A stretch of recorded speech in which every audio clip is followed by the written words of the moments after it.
Do you think that motherhood should be a line on your resume?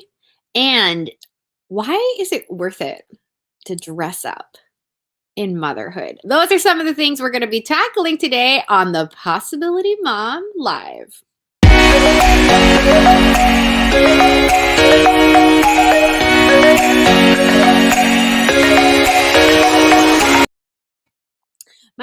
My friends, happy Friday. I am so excited to be here with you. It's been quite a week.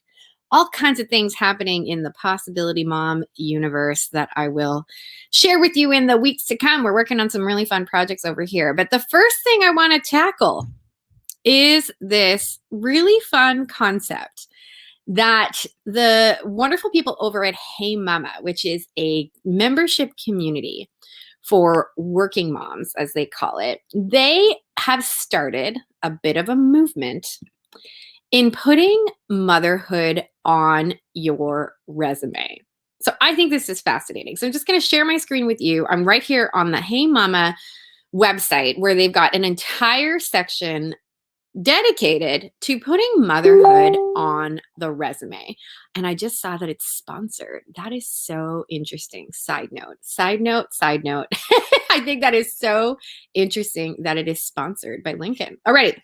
We believe that motherhood belongs on the resume. Finally, time to tear down the deep cultural bias against mothers in the workplace and recognize motherhood for what it really is, a training ground for leadership. That's why we're launching Motherhood on the Resume, a movement to validate the unpaid labor of moms, destigmatize taking time off from work for motherhood, and recognize the strengths moms bring to their professional lives, not in spite of being parents, but because of it.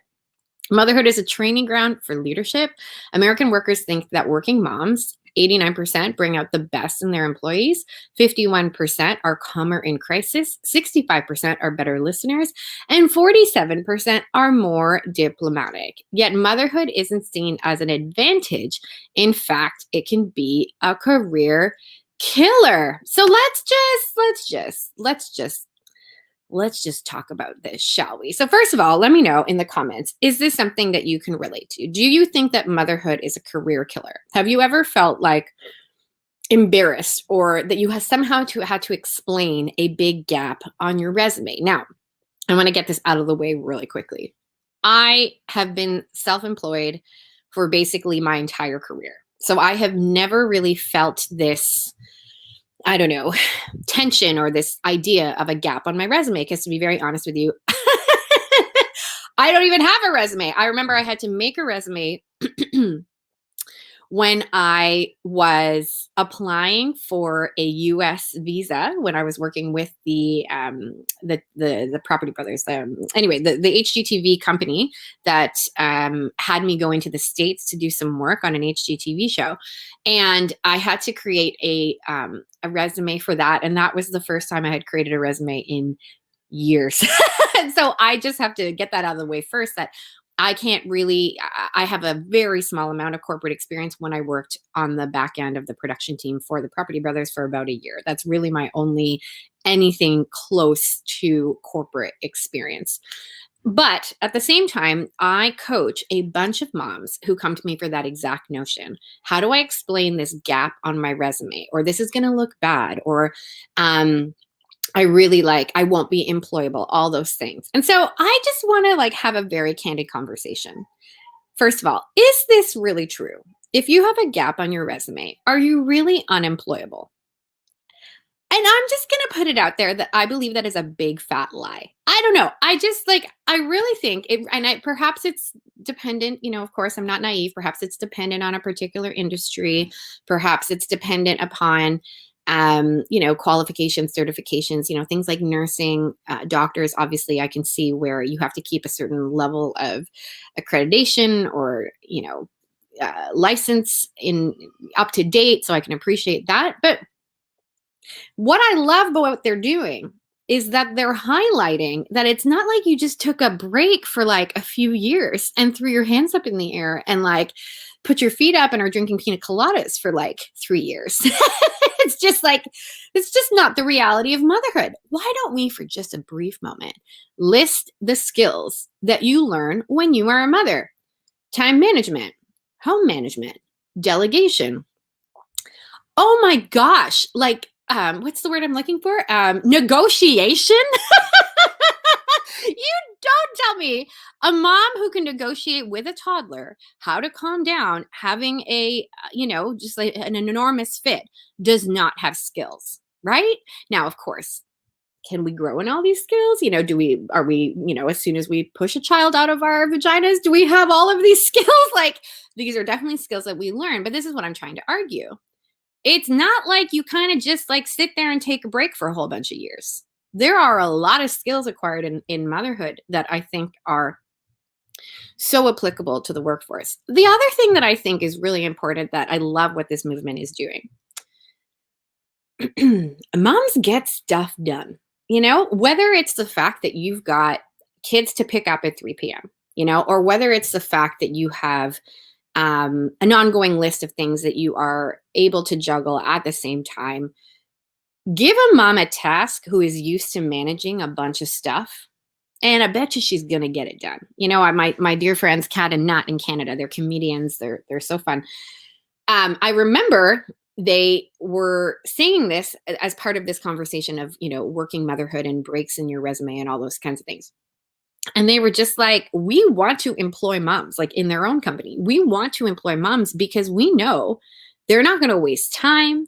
They're not going to, dilly-dally. They're going to find an efficient way to do things because they want to get back to their kids. They want to pick up their kids after school. They don't want to be necessarily burdened or what have you. And so I just love, hey, mama, we need to collaborate, okay? Somebody from Hey Mama, can we please just like talk about how we can collaborate? Because I just think this is amazing. They are trying to get 1,000 women to add motherhood to their resume by National Women's Equality Day on August 26th. So we will put the link on where you can access their content, their website, and join this movement of adding motherhood to your resume. And let me know in the comments, is this something you would add?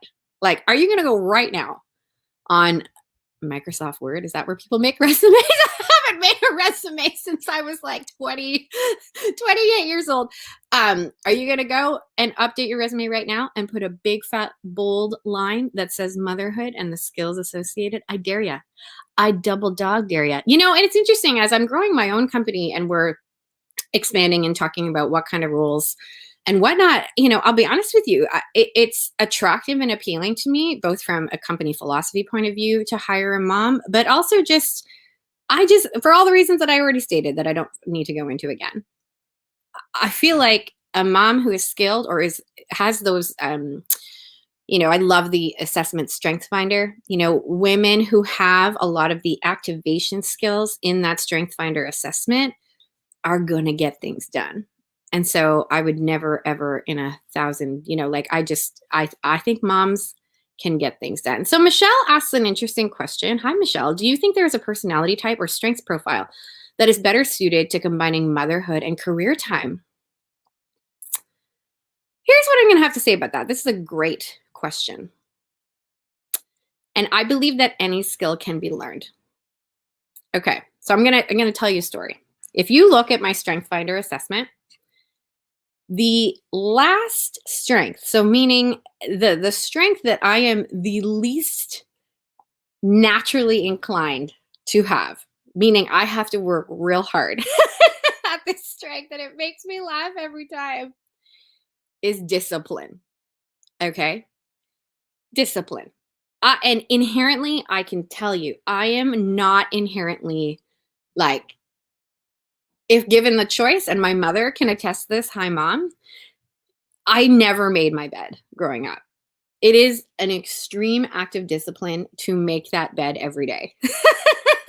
I could give you 1,000 examples from my life, putting away dishes, putting away laundry. If you watched last week's show with Danielle Bean, you know that laundry is still a thing that I can grow in. But my point is that discipline is just something that I have had to work very hard to learn. But as a necessity, as a mom of 8 children running a business from home, I've had to learn what that looks like. What does it look like to grow in discipline? I've had to learn how to use my other Strength Finder strengths. So I have high in my Strength Finder the strength of achievement. So I love to achieve things. So that really helps to kind of override the fact that discipline is not very inherent for me. And so I would say, honestly, any skill, I really believe it, any skill can be learned and can be developed. I think it's a more strategic way to go. This is how I coach all my clients. It's more strategic to use your strengths to their advantage, because if you are in your top 5 strength finder strengths most of the time, you are going to be having fun. You're going to be effective. Things aren't going to feel like work. And so if you have never taken Strength Finder, I really invite you to take a look. It's a small fee to access the entire 34 traits, but it is so helpful for you. And so I would say, yeah, it's not like, sanguines are going to be better at working and managing children, or melancholics are going to be better because they're really good at checking off lists. I really believe that we're all designed to live out lives according to what God has, really imprinted in our hearts. And I really believe that the whole point of life is the pursuit of that. Meaning you get to, like, every single day discover and uncover what that very unique call is for you. And I think combining things like Strength Finder assessments, understanding your temperaments, other tools like the Enneagram, like Myers-Briggs, like your colors. Like there's many disc. There's many different. I have taken basically every personality test under the sun to help understand how life can actually be. I don't want to say easy, because that's definitely, there's a lot of baggage with that word. But if you listened to the show last week, I commented on the book Effortless by Greg McKeown. And I'm now about maybe 3/4 of the way through the book. And it is challenging me in the best of ways to discover and uncover, how can I make more things in my life effortless? And so I think this is all kind of interconnected, and, perhaps we'll dedicate an entire episode to what that looks like. What does it look like to make your entire life?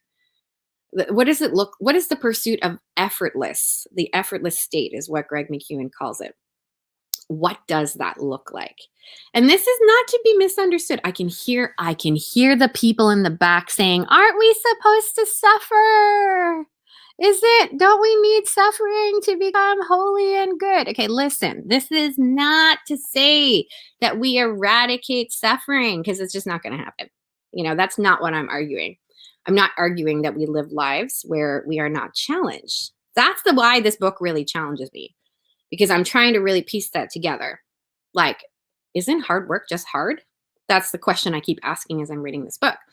But what I'm understanding, and just to answer your question again, Michelle, is that there can be strategies that we can employ for everything in our lives, for making dinner, for getting dressed, for doing work, for building a business, for saving money, for, the multitude of things that we encounter in our everyday lives.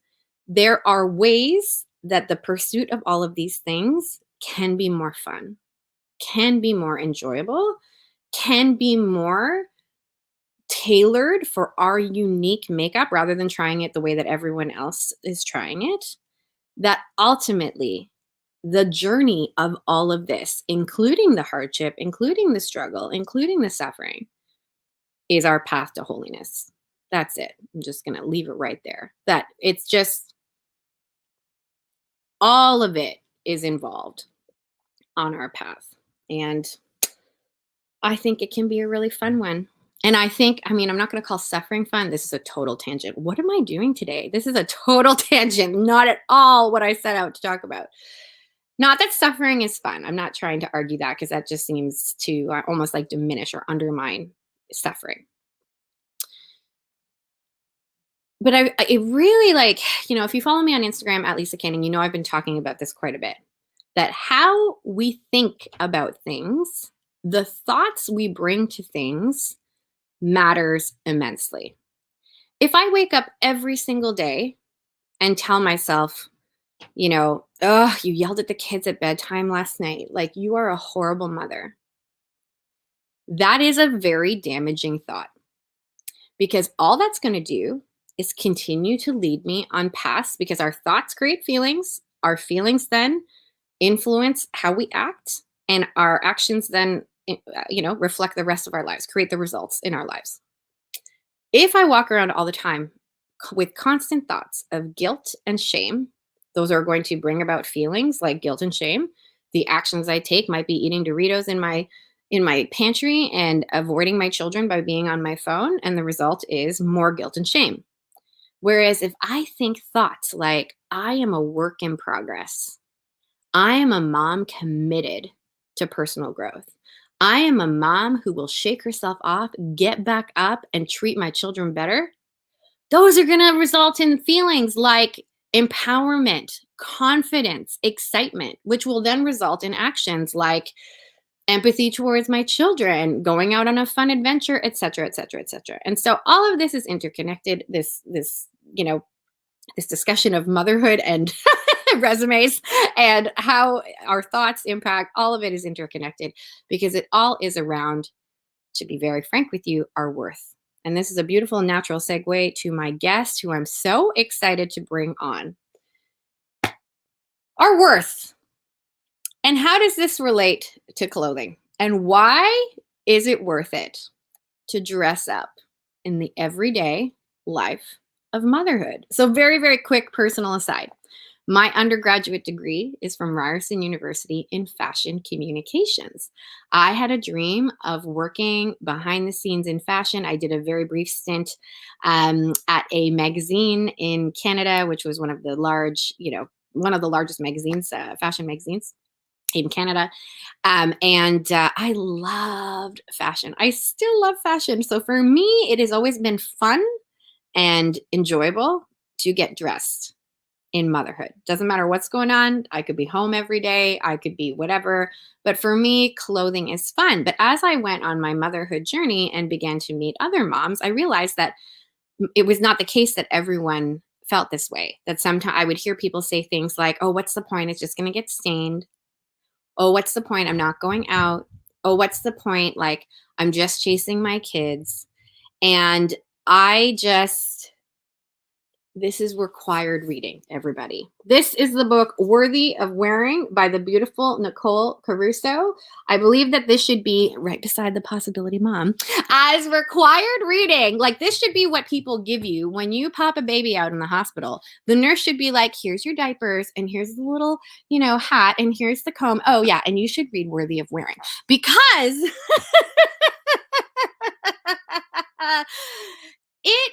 there's lots of things. How we dress, I believe, tells us a lot about our own self-worth and what we think about ourselves. And I think this can be a very challenging thing. And this is what I want to unpack today. So welcome to the Possibility Mom, Nicole Caruso. Welcome. Hi, Lisa. Thank you for having me today. Oh, I'm so excited. We are having just a very brief thing with your audio. It's kind of sounding garbly. Talk again.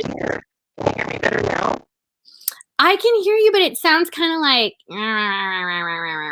that's okay. Don't worry. What if you don't use your headphones? Just use the mic from, let's try that. Hello. How's this? Is this better? Beautiful. I can hear you. First of all, look at how gorgeous. Okay. So we recently had I had the wonderful opportunity to see you in real life, which was such a treat not too long ago. And do you remember what I said to you? I was like, you are more beautiful in person than I ever imagined. So let's get that out of the way. Oh. Second thing is, for anyone who does not know you, can you just share a little bit about who you are and how you got here? Yes. So I'm a mother of 3 and I homeschool my kids. But my professional career was more based in beauty and fashion. So I worked as a makeup artist for a long time. And I also worked in the fashion industry.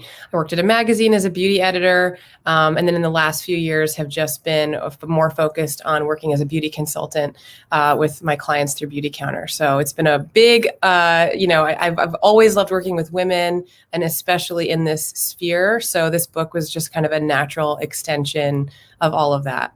All right. So tell us the genesis of this book. Because just real quick for anybody, it's so much more than what I thought. To be honest, I don't know what I was expecting. So my personal trainer, Jessica, she also got the book, and she got the book ahead of me. Mine came like maybe 5 days later. And she said the exact same thing. She was like, I'm not really sure what I was expecting, but it is so much more than I expected. And I just want to like really quickly expand on why.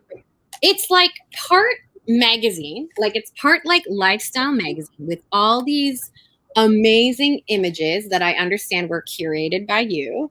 Yes. And like shot on location and all that kind of fun jazz. It's like fun outfit inspirations, fun people. There are many women in the book that many people who watch the Possibility Mom live would know.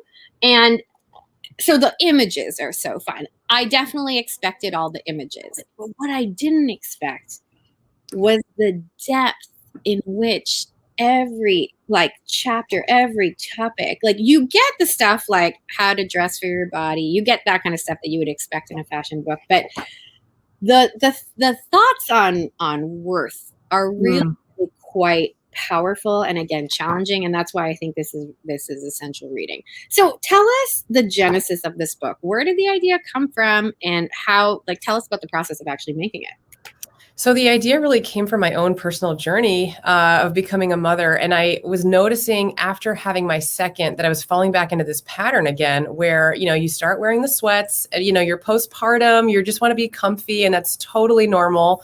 But after the postpartum period, I was still kind of reaching for those same, faded leggings, big sweatshirts with stains on them. And my daughter, who was older, while I had this newborn, she was about 3 years old, was beating me to get dressed every day and was like, Mama, look at me, look at my dress, like, and just twirling and delighting in the simplest thing, her favorite dress. Even though we were home, even though we were just kind of living this simple life. And it really struck me because, of course, working in fashion in New York City, I have a closet full of clothes that would look great working in fashion in New York City. But I was a mom, and so I was having this dissonance of like, I have all these beautiful clothes. I love them, but I'm not wearing them. They're collecting dust. And I was struggling with how to fit them into my new life as a mom. And so this little invitation from my daughter was really the genesis of this whole idea. We're worthy of wearing things that make us feel beautiful, that bring a little bit of joy and delight to our day, and that really make us feel like ourselves. Sometimes we can get into that bad habit of wearing the sweats, and then we sort of start to lose ourselves in that and think like, where's that girl that used to walk those city streets? Is she still here? So writing this book was a huge labor of love. Of course, I wrote most of it last year in the midst of all the craziness of last year. I had a new baby and we moved and lots of other life changes, but God provided. And I really wanted there to be a resource for women to know that they can unite the practical and the spiritual, that we can be women of faith and also, really embrace that worth we have in God, but also have this practical habit building where we do get up, get dressed, feel good, and can be much more present to the people we serve every day. So I can hear the objections, because there are things in my DMs and as I coach women, I can hear them all. So what would you say to the mom who is just like, but I'm just so tired? Like, that's so much effort. The thought of spending time at my bathroom counter when the kids are banging on the door, I can't even like fit into half my clothes. Like, what would you say to the mom who is discouraged because she's tired and there's just so much stuff going on that it's like, I can't spend this time on myself? Having been there myself and talked to other women about that, I think that the main thing is that there are likely her closet is full of things that don't fit, that she doesn't actually like, and that are not comfortable for her body in the here and now, in the present moment. And so I think once we can sort of edit down our closet and find things that suit our state in life, that we love wearing, that fit, that are comfortable. Getting dressed actually can be instant. You can get up, throw the clothes on, and then go take care of the kids and be for the rest of the day so much more present to them, rather than, it's 3 o'clock, you catch yourself in the bathroom mirror and you're like, oh my gosh, who is that woman? Is that me? Is that what motherhood is supposed to look like?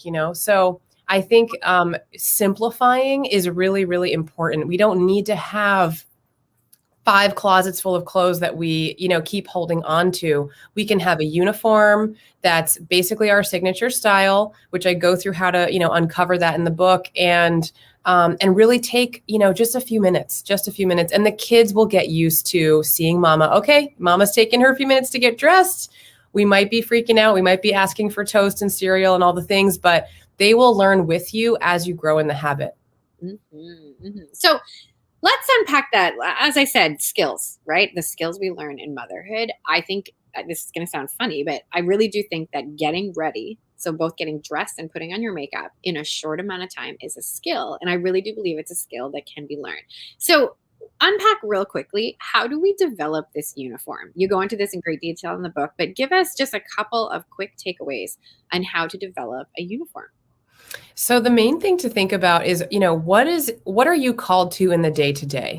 Are you in a more formal setting? Are you in a more casual setting? Think about those contexts that you're visiting week in and week out. Are you heading to the baseball field every, twice a week or 3 times a week? Or are you at home with your kids? Or are you working outside the house? Think about those things. And then think about what clothing is appropriate to those contexts. So let's say you are working outside the home and you have to, wear a blazer because you're in a more professional setting, then you should probably have, 4 or 5 blazers that you love that you can sort of rotate. So that's going to be part of your uniform. Really looking at those practical things of where am I going, who am I seeing, and what do I need to wear in a way that makes me feel comfortable and confident.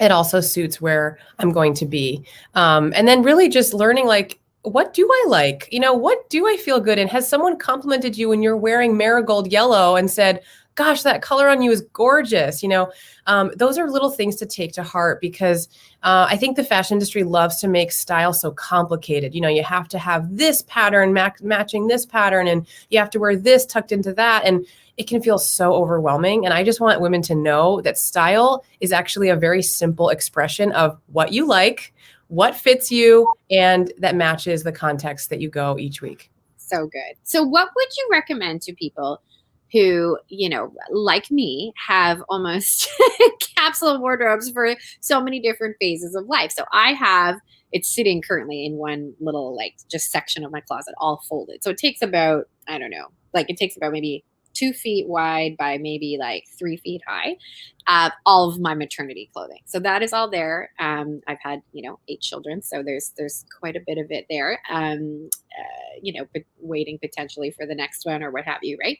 And then I definitely have a stash of kind of that in between, the nursing, the whatever stuff that is easy to nurse in, stuff that's really good for postpartum, lots of stretchy elastics, that kind of thing. And then I have my, while non-pregnant, when I can wear the full dress and that kind of thing.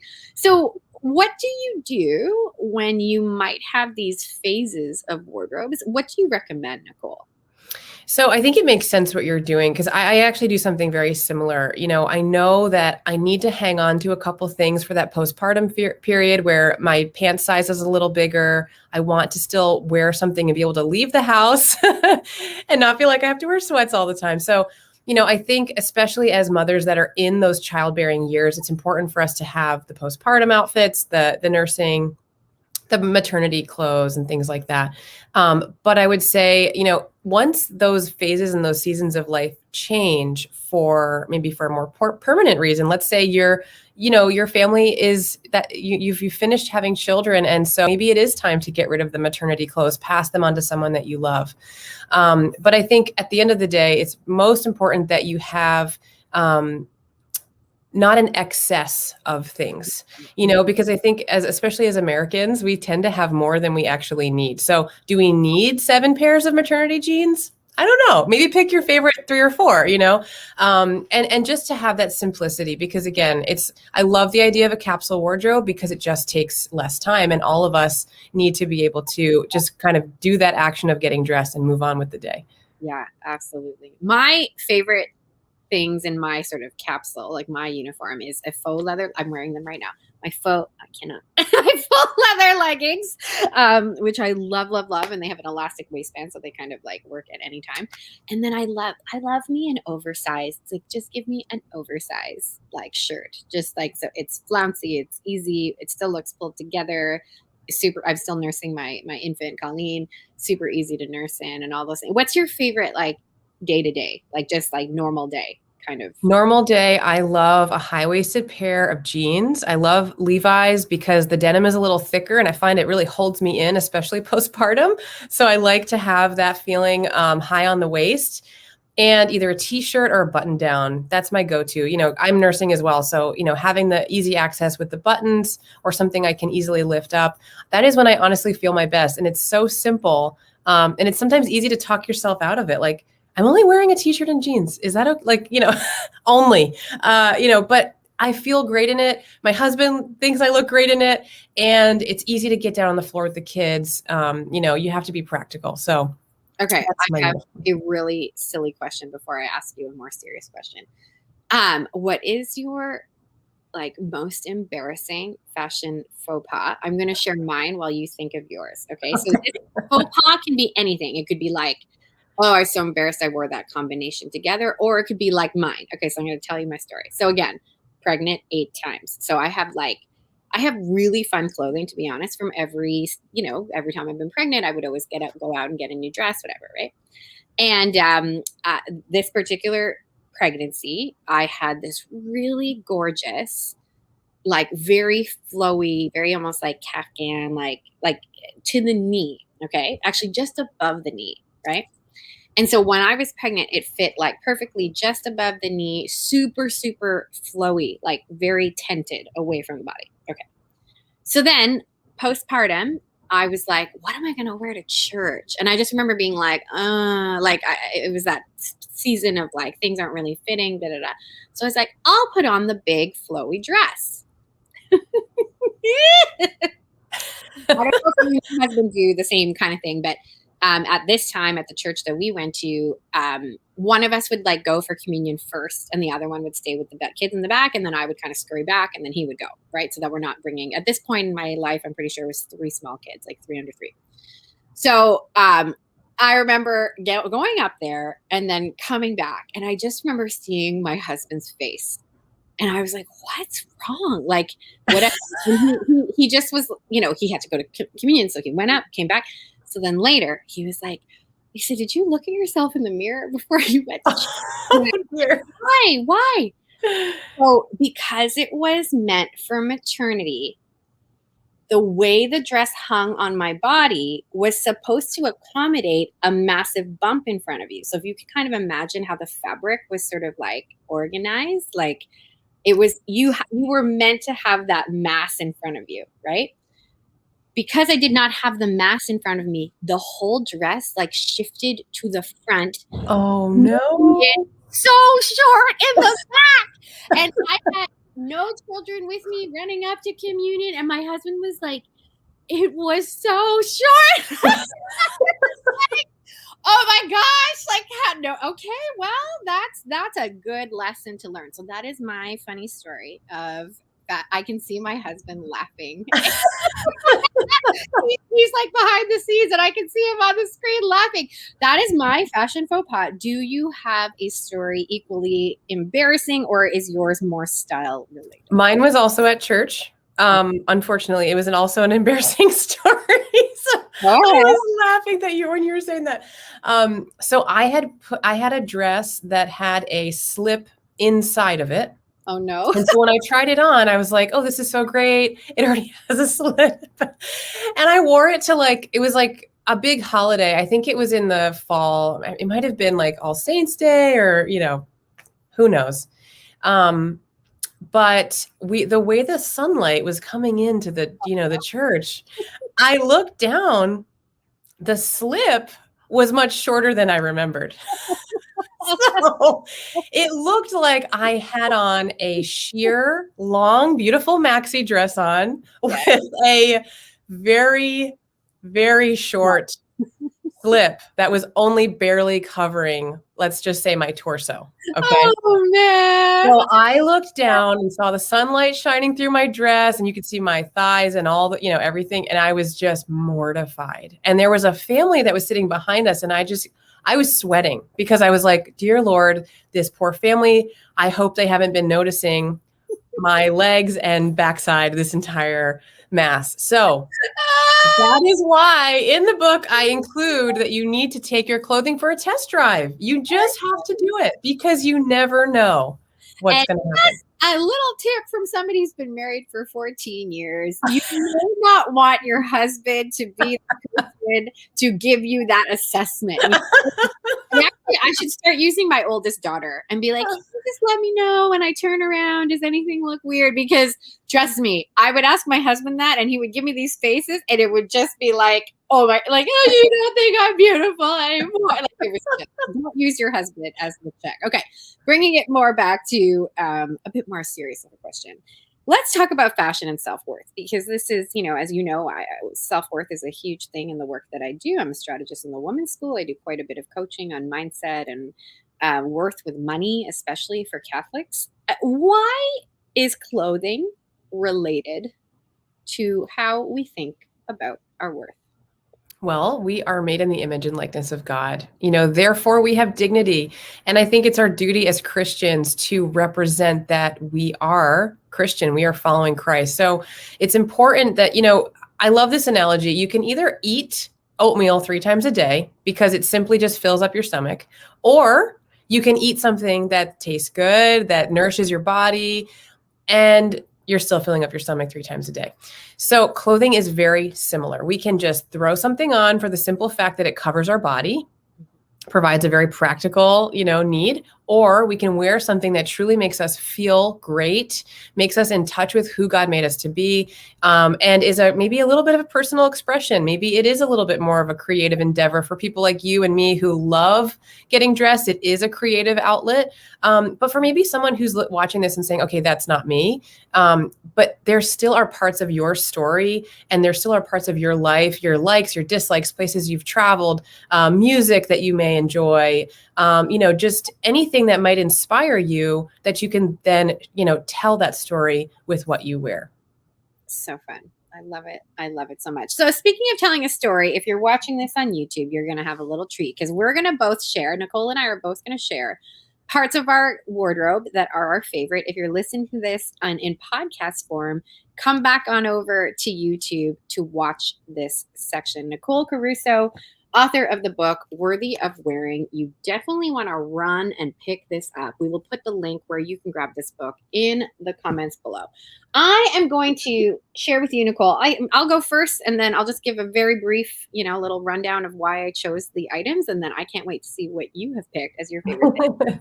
So my first thing that is my favorite thing in my wardrobe is this scarf. It is a silk scarf from, I think I bought this at Nordstrom, and I love it for multiple, I love it as a thing here. I will sometimes, put it in my hair. I love it around my neck. I loved this during the pandemic big time. I would just use this as a mask when I would go grocery shopping and whatnot. And to be honest, for me, it's all my colors. I love all these purples and whatnot, but it is, I bought it in a time in my life when it was a time I could finally afford something that was a little bit it's silk. It was a little bit more money than I think I had ever spent on a scarf. And so when I look at it, I'm kind of reminded of hard work and arriving at just a different place in my life that, I had worked for. So that's my number one. I love that. Number two is this dress that is the opposite when it comes to price point. So this scarf was, I think, maybe $129. This dress was $39.99 at a place in Canada called Winners, which is the equivalent of Marshalls here in the US. This is a dress that I wear in a lot of my marketing stuff. The reason why I love it is number one, it's $39.99. It's like Stretch City. It's just so good, but it's lined. It's lined like really, really thick. So it's like very modest. And this works for me, pregnancy, non-pregnancy. It's like my favorite go-to. This one is a sentimental one. So this is a Rachel Parcell. You know Rachel Parcell? Yes. Yeah. How do you pronounce her name? Is it Parcell or is it? I think it's Parcell. Yeah. Anyway, so she's just this adorable LDS, like just adorable designer. So feminine. Yeah. Oh, so feminine. So I can't even show this properly, but it's a full jumpsuit. It has ruffles, like pink ruffles on the shoulders. And this is what I wore on the Today Show. And I think I might have worn it. Oh, where else did I wear it? No, it was Today Show. This was like the Today Show. Like I'm like special outfit. I want to say I bought it for the Today Show. Yes, I did. That's awesome. I went into Nordstrom and was like, I'm going to be on the Today Show. You have to do something. And a big moment. Yeah. Was like beside herself. She was like, what are we going to find? Like she was as excited as me. Okay. That's awesome. Then I have this dress. Here's the thing with living in Florida and like pandemic, I guess, but like, look at it. It's a ball gown. It's a full like. Oh, it's so pretty. And it was my mom's. So it's from the 50s. It's that classic 50s silhouette. It goes to my ankle, just above my ankle. It has this pretty like top, which actually is fairly modest. So it's that just is gorgeous. like it's my oh my gosh. Think of her when I wear it, and it's just so fun and flouncy. And then the final thing is the most impractical thing in my closet. We will never wear this in Florida, but of course I can't. I'm not doing it. I'm not getting rid of this. This is a rabbit coat. Oh my gosh, look at that. From my wedding, so literally 2007. And the story behind this rabbit coat, now I'll just be honest with you, I'm not like, I don't know if I would ever go out and buy like a fur coat, like brand new. I just don't, number one, I live in Florida, but number two, I don't think I would ever really just even think of that as like something on the radar to do. But I was at a church bazaar and they had this coat that was really, actually now I would probably have not altered it. Like it was a long and boxy. I probably would have kept it like at the stage I'm in with my style now. I probably would have worn it like that. But at the time I was like, wouldn't this look really cute on top of my wedding dress short? So then I took it to someone to alter. And I think the alterations were only like, they were less than $100 because I think it was my friend's grandma or something altered it for me for my wedding. For less, and the jacket was $20. Like, oh my god! Where will I ever wear this? I live in Southwest Florida, like 100 degrees. But like when I put it on, I'm always like, Okay, Nicole, it's your turn. I love that all your pieces have memories attached to them, and that's such a beautiful. I just think that's a beautiful point to make is that our clothing can be a reminder of a great phase in our life, of a great memory. And I have some behind me, so I'm going to just stand up really quick and grab these. Yes, let's do it. Okay, so let's see if you can see me. So this is a Nanette Lepore boiled wool, very Chanel-esque jacket that I got actually while working there. I was an intern, so they didn't pay us necessarily in dollars every week, but we did get to pick an item from the collection. So I chose this, and it has just been something I have worn 1,000 times. Like it is just that perfect shade of gray, black and white, and it is very fitted, so it looks very nice. It kind of cinches in, and anyway, it reminds me of my fashion girl days, and it's just also it's so versatile. So I love that. So this next one, you and I love like a bit of fur and a bit of sequins. So I think this dress is actually maternity. My husband bought this for me to wear on New Year's Eve when I was going to be traveling while pregnant, and he knew I was going to be going to a New Year's Eve party. So he bought this for me for Christmas, and I was stunned because it is just something that he has never done before. So I felt so seen and loved. So it's just a long flowy dress, but I've actually worn it not pregnant, and it is fun. It's just a fun piece. I feel like Who made that one? This is from actually the website ASOS, that London-based. They have great maternity clothes, actually. So anyway, love that. The next thing, this just came back from the dry cleaner. This is actually a TJ Maxx find. So we both love that. This is a Cynthia Rowley cheetah cashmere crew neck sweater.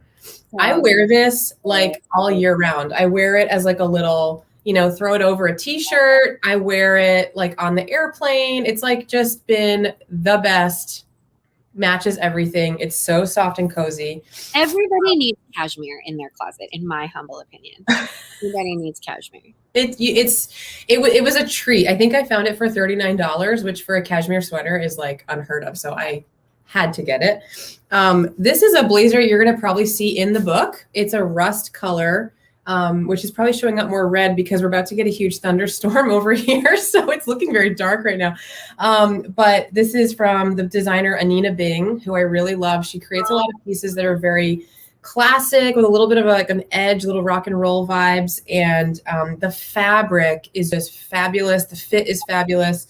And I used to be someone that never wore color, but now that I'm sort of finding what colors suit my skin tone, I love the rust kind of red burgundy tones, and that is a favorite for me. Okay, and the last one is this trench coat. This was another, I think I scored this at the Nordstrom rack. It is a Bagley Mishka trench coat. It's super soft, and it has a little faux leather tie around the waist. It's oversized. It's not lined, so I love wearing this all year round. It looks great with a dress. It looks great over pants. It's just one of those pieces that like you throw it on and you instantly feel a little more dressed up, even if it's just, white tennis sneakers and a pair of jeans. So those are my favorite pieces in my closet right now. I could have picked like some shoes and some accessories, but we'll have to do that another time.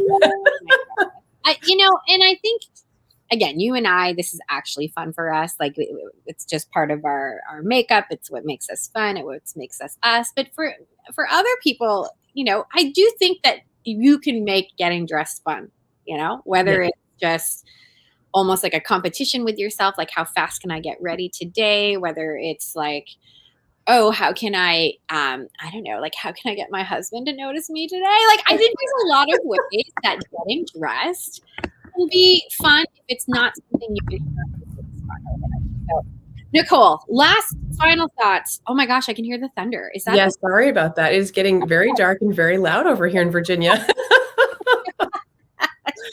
Final question. What do you wish every mom knew about fashion and getting dressed every day?